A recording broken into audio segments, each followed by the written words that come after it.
Hi mga kainday, so wala akong ginagawa, no? And magkukwentuhan tayo kung bakit nga ba hindi na ako babalik sa amo ko. Ganito kasi yun. Nung nagsimula kasi akong maging content creator last 2019,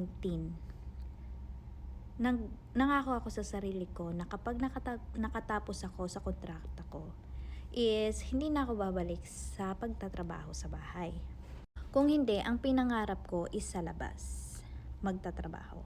Kasi nga, feeling ko that time is mas malaki yung oportunidad ko sa labas kesa nandito ako sa loob ng bahay.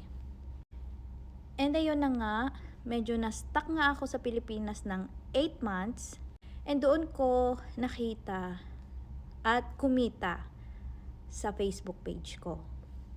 Doon ko na-realize na wow, malaki pala yung kitaan. Pwede na akong hindi na bumalik.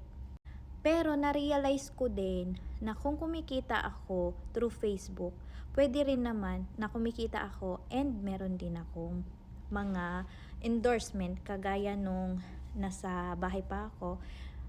What if kaya pag nasa labas ako nagtatrabaho, edi mas maraming endorsement ang makukuha ko. So, yun na nga, nag-apply ako and gusto kong kunin ng kakilala ko dati sa online. Online business siya eh. So, ayun na nga, gusto nila akong kunin. And pumayag naman ako. Bali, dalawa sana kaming kukunin. Kaso nga lang, ang nabisahan ako lang. Pero without knowing na, ang point talaga is ako lang pala talaga yung bibisahan. At ayun na nga, nabisahan na nga ako. And yung isa, hindi na siya nabisahan ever since. At ang nangyari, nagtrabaho ako sa online selling. Sa labas na nga ako nagtatrabaho. Ang problema nun is 20 pala yung visa ko. So para akong mga trabahante sa loob ng bahay, pero ang trabaho ko is online selling. Kaya naman feeling ko parang delikado naman yata to. And yun na nga, nakapagtrabaho na nga ako and hindi pala madali ang live selling. Lalo na nung time na yon wala pa akong kapalitan or wala pa akong kasama. Magla-live ako sa umaga, sa hapon, sa tanghali, sa gabi, sa madaling araw. Pagkatapos ng live, magsusulat pa ako ng mga order. Kaya parang na-shock yung katawan ko sa bigat ng trabaho at masakit pa siya sa utak. And nagka-problema pa nun. Dahil ang partner ng nagpapasahod sa akin, yung Pilipina, ginawan ako ng problema. Yes, ngayon ko lang to sasabihin sa inyo kasi na tapos naman na and nakapag-move on na ako. Pero this is just a story of mine. And lahat ng sasabihin ko dito ay totoo. Hindi na para magpaka-ipokrita ako dito. Nung time kasi na nagtatrabaho ako sa online selling, ayaw ako palabasin nung Pinay na parang jowa yata siya or something ganyan nung nagpapasahod sa akin na Bangladesh. Ngayon naman, so parang stress na nga ako sa pagla-live selling. Parang na-stress ako lalo, sabi ko sa sarili ko. Nung time na nagtatrabaho ako sa bahay, yung 24 hours ko na day off, kaya kong gawin lahat ng gusto ko. Kukuha ako ng endorsement, marami akong ini-endorse, ganyan. Ngayon naman, na nasa labas ako nagtatrabaho, hindi na ako sa bahay, parang ang higpit. Tapos ngayon, sasabihan nila ako na baka daw mahuli ako, ganon. Meron naman akong papel. Ilalabas na lang yung ID ko. Bakit naman nila iisipin na baka mahuli ako?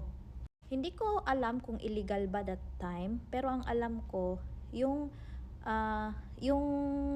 pinakaamo ko is police. So, hindi yun illegal na visa sa akin. Tapos ngayon, nung time na yun, na-stress ako. Hindi na ako kumakain, hindi na ako umiinom, ganyan. And nung time na yon, nag-usap kaming tatlo. Sabi niya, bakit ka pa kukuha ng mga endorsement? binayaran na kita sa halagang 200. Hindi pa ba sapat? Sabi niya ganon. Kasi nga, ang sahod nila sa akin is 200 KD. Hindi ko naman in-expect na sa 200 KD pala is mawawala pala yung mga endorsement ko. Hindi na pala ako pwedeng kumuha ng mga endorsement, ganyan. At one time pa ha, lumabas ako. Lumabas ako para mag-pictorial yata kami noon nung Moon Alba. Kaso nagalit yung Pilipinas sa akin. And ayun na nga. Nagalit siya sa akin, sinumbong niya ako doon sa Bangladesh. Na lumabas daw ako, ganyan. Sabi ko, saglit lang naman ako. Hindi ba ako pwedeng lumabas kahit saglit? So, back to the story. Ayun na nga, nagkainitan kaming tatlo. Kasi nga, bakit nga hindi ako makakapag-endorse?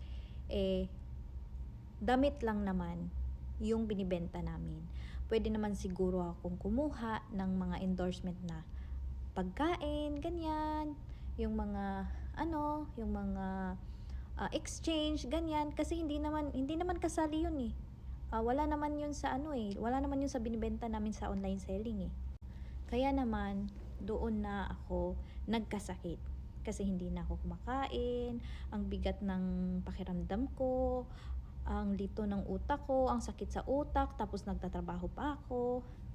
Tapos, wala pang maayos na tulog. Kasi nga, madaling araw na natatapos. Tapos, pagkatapos mong mag-live sa madaling araw, magsusulat ka pa. Tapos sa umaga, hindi ka naman makakatulog ng maayos kasi pupunta yung driver para kunin yung mga product. Pagkatapos, pag uwi naman ng driver, i-remit yung pera, bibilangin mo, ganyan. So, hindi talaga simple yung online selling na napasukan ko. At yun na nga, nagka-problema kami. Na-hospital ako. Na-hospital ako kasi meron akong sakit sa bato, sa kidney. Hindi naramdam ko na siya dati. Kaso parang nag-trigger siya ba? Kasi sa stress ko siguro, ganyan. Kaya dun, hindi na din ako kumakain, ganyan. Kaya nag-trigger siya. And nung talaga, hindi na talaga ako nakakainom ng tubig, ganyan, nagsusuka na ako, ganyan, pati yung gamot hindi na pumapasok sa sistema ko, kaya sabi ko dalhin niyo na ako sa ospital. Ayun, dinala nila ako sa ospital. Ngayon nga, syempre, 'di ba? Sa kanila ako or sila ang kumuha sa akin. Kung ano man mangyari sa akin, kung ma-hospital man ako, obligado nila, 'di ba? Kasi doon nga ako nagtatrabaho sa kanila. Tapos nga, nung na-hospital ako, kinakailangan kong operahan ng 2 beses. Tapos, yung una, isasalpakan ako ng tube. Kasi, yung bato kasi, nasa daluyan ng ihi ko. Kaya pala siya masakit na, and may dugo na din yung ihi ko. Kasi, nakastuck siya doon sa tubo. Andito siya. Ganyan. Kumikis-kis siya doon sa daluyan ng ihi ko. Kaya naman, sinalpakan ako ng tubo para hindi siya magasgas. And sa susunod na opera, kailangan tanggalin yung tubo. Pag sumama siya, hindi ako mahihiwaan. And thanks God, sumama naman siya sa pangalawa ko na opera. And ayun na nga, naoperahan na nga ako. Unang opera. Sinabihan ako nung Pilipina na 500 KD yung nagastos namin sa iyo. At sabi niya, ikakaltas namin to sa sweldo mo.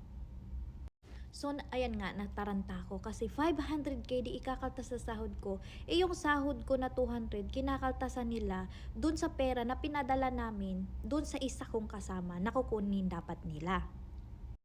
Kaya simula nung naoperahan ako nung una kasi kailangan pangalawa sobrang stress ko na, sobrang bigat na ng nararamdaman ko. Hanggang sa nagkaroon kami ng problema kaming tatlo, nag-away-away kami. At ito palang Pilipina is pa-deport na pala sa Pilipinas. Sobrang trauma yung naramdaman ko that time.